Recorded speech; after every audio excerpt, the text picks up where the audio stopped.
महर्षि भृगु ब्रह्मा जी के मानस पुत्र थे। उनकी पत्नी का नाम ख्याति था, जो दक्ष की पुत्री थी।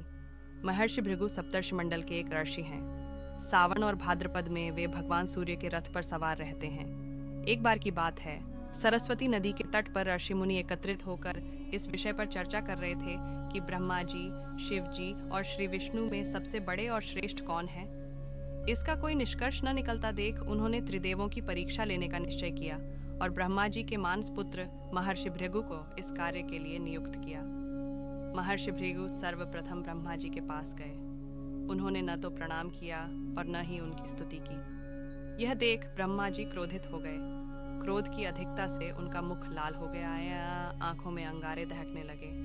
लेकिन फिर यह सोचकर कि ये उनके पुत्र हैं, उन्होंने हृदय में उठे क्रोध के आवेग को विवेक बुद्धि में दबा लिया। वहां से महर्षि भृगु कैलाश गए। देवाधिदेव भगवान महादेव ने देखा कि भृगु आ रहे हैं तो वे प्रसन्न होकर अपने आसन से उठे और उनका आलिंगन करने के लिए भुजाएं फैला दी।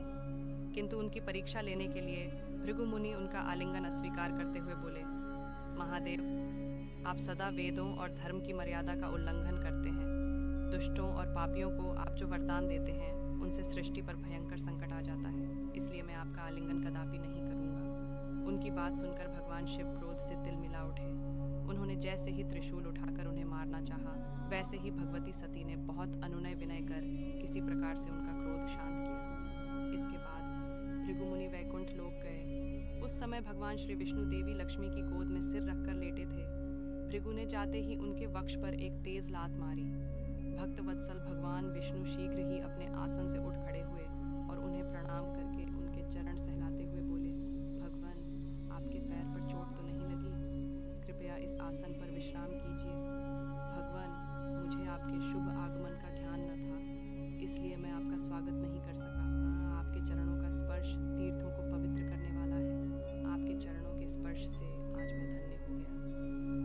भगवान विष्णु का यह प्रेम व्यवहार देखकर महर्षि भृगु की आंखों से आंसू बहने लगे। उसके बाद वे आर्षि मुनियों के पास लौट आए और ब्रह्मा जी, शिव जी और श्री विष्णु के यहाँ के सभी अनुभव विस्तार से कह बताया।